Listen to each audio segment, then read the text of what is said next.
guys, ketemu lagi. Lah, Ya. tadi kan udah cerita tentang pendekatan, tanda kutip PDKT. Pendekatan ke OMK tuh gimana sih, La? Pendekatan ke OMK ya. Eh, Kalau aku secara pribadi sih mesti lihat dulu siapa yang didekatin ya. Maksudnya range umurnya. Kalau yang seumur kayak aku sih mungkin gampang gitu. Karena kan aku juga tahu lah umuran anak aku itu obrolannya apa sih gitu. Interestnya kemana sih gitu. Cuma kalau misalnya OMK kan range-nya cukup jauh nih. Ada yang belasan tahun gitu. Nah itu agak susah sih gitu, kayak kita harus tahu zaman sekarang tuh anak-anak umur segitu tuh apa sih mainannya gitu. Terus gimana sih cara mendekati mereka biar klop gitu, biar mereka nggak canggung apa sih nih om-om tante-tante gitu deket-deket nih. Kayak gitu sih yang harus diobservasi lebih lanjut. Terus kalau misalnya lebih tua dari aku mungkin agak muda juga, karena kan mereka pasti lebih dewasa gitu. Kita ajak ngomong yang lebih berbobot dikit juga kadang bisa masuk gitu. Lebih ya mungkin lebih ke obrolan sehari-hari kali ya Ci. Maksudnya kita nggak bisa melulu kayak menanami soal Katolik gini kayak terlalu religius lah gitu. Kayaknya orang-orang luar tuh agak susah lah gitu, terlalu sensitif. Jadi ya mulai dari kegiatan sehari-hari atau hobinya apa, interestnya apakah cocok gini-gini, baru nanti sedikit-sedikit dimasukin, kita ada acara ini bagus nih gitu. Nanti barulah gitu diajakin pelan-pelan gitu sih. Dan selama ini dengan cara itu seperti itu berhasil ya, La? Biasanya berhasil. Lumayan sih kalau di OMK aku kan aku juga bergaul sama yang lebih kecil dari aku yang masih SMA gitu-gitu. Ya banyakin dibecandain aja gitu. Nanti mereka dengan sendirinya akan merasa nyaman. Jadi kalau misalnya ada misalnya pertemuan kitab suci atau rosario, itu kan pasti bosen untuk anak-anak seumur itu. Tapi ya karena kita hadir di situ, mereka jadi ya udahlah ikut gitu. Ya itu lumayan sih nambah-nambahkan perkumpulan kita. Gitu.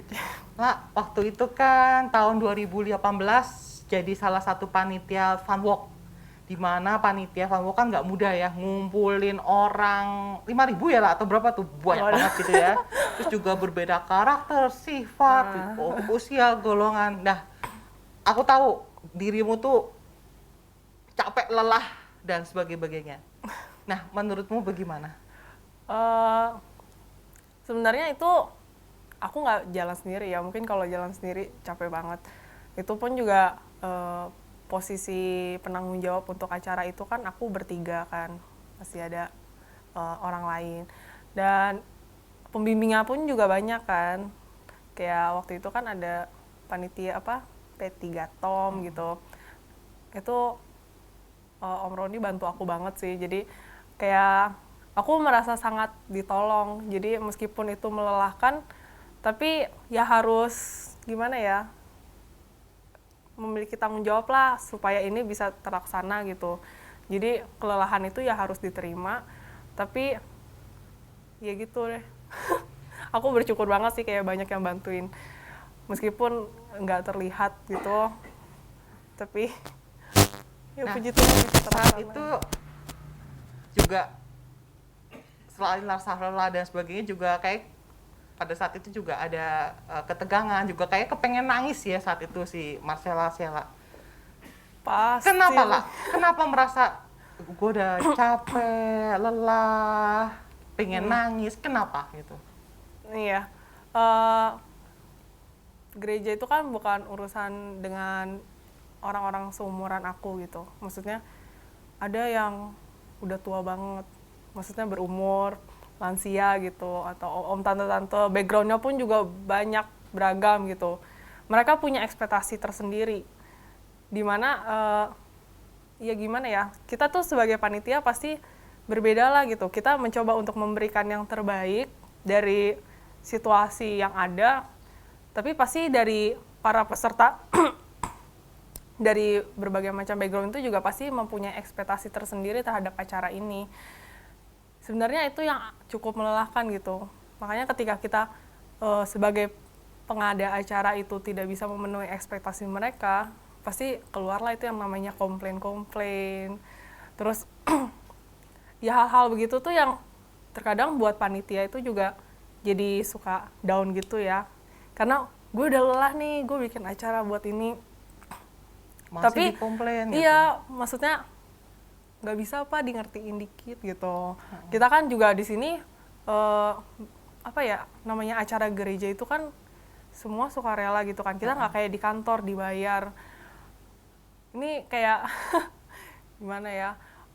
Pasti kita kayak mikirnya kalau kasarnya sih, ya udah untung gue Bantuin, jalanin gitu. ya gini-gini. Masih Tapi itu lu juga. masih nuntut aja gitu. Lu kan nggak bayar gua gitu. Sedih nggak digituin lah? Sedih nggak? lah. Sedih lah pasti, maksudnya Kenapa Sedih. sedih lah? gimana ya? Aku kan juga bukan orang kudus gitu, maksudnya aku pun sendiri tuh nggak sekuat itu, masih punya kerapuhan tersendiri gitu. Jadi dengan menerima hal-hal seperti itu pun juga ya aku ikut down dong gitu. Diri aku sendiri aja tuh nggak sekuat itu, makanya ya itu cukup membuat sedih sih. Dan saat itu kepengen keluar nggak? Udah selesai, that's it, gue cukup bantuin di sini. Oh, kalau itu sih kayaknya terlintas sih mungkin, tapi enggak. Maksudnya aku selalu melihat lagi, ini nggak bisa gue tinggalin gini. Maksudnya gimana pun ini udah berjalan, meskipun hanya baru berapa persen, tapi nggak mungkin dilepas gitu aja gitu. Jadi ya aku coba untuk menuntaskan tanggung jawab itu sampai selesai. Dan buahnya buat dirimu apa lah? Buahnya? Buahnya ya. Keberhasilan, kesuksesan, pujian, atau apalah? Aku senang sih, maksudnya pas itu udah berlangsung sih aku senang gitu. Ternyata meskipun prosesnya agak sulit, ternyata di akhirnya itu banyak juga orang-orang yang senang dengan acara itu gitu. Maksudnya mereka jadi bisa berkumpul dengan warga-warga yang non-Katolik, dan itu benar-benar sangat membaur gitu. Kayak mereka yang non-Katolik pun juga bisa nyanyi bareng, maksudnya have fun bareng. Itu yang berharga sih dari acara ini. Kayak kita menggabungkan dua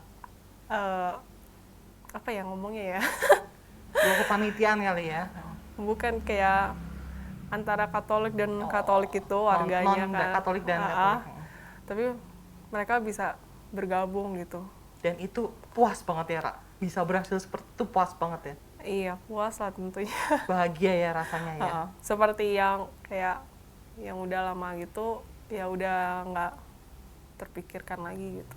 Baik. Nala, buat teman-teman OMK yang juga kepingin melayani lebih lagi atau wadahnya, silakan dong, kira-kira ada tips atau apa, silakan lah. Kalau untuk OMK yang apa ya, mungkin OMK itu banyak atau mungkin baru sadar gitu, kayaknya gue harus melayani nih, tapi nggak tahu mau mulai dari mana. Kalau misalnya dia ada di dalam satu paroki sih, akan lebih baik dimulai dari lingkungan sendiri gitu. Pasti kan setiap lingkungan sekarang punya OMK-nya sendiri, atau mungkin OMK wilayah. Mungkin bisa dicoba dari OMK wilayah dulu. Atau mungkin bisa juga dari parokinya yang udah emang ada wadah kayak di MBK ini, punya musik ministry atau seksi kepemudaan gitu-gitu. Bisa juga diikutin acaranya. Dari situ bisa mulai kenal sama orang-orang yang emang sering melayani. Jadi nantinya pun akan terbiasa dengan sendirinya gitu untuk melayani orang lain. Seperti itu sih. Oke guys, kepingin dong kayak Sheila bisa dari penolakan terjadi buah-buahnya. Yuk, anak muda, dimanapun Anda berada, tetap semangat, tetap sukses, jaya selalu.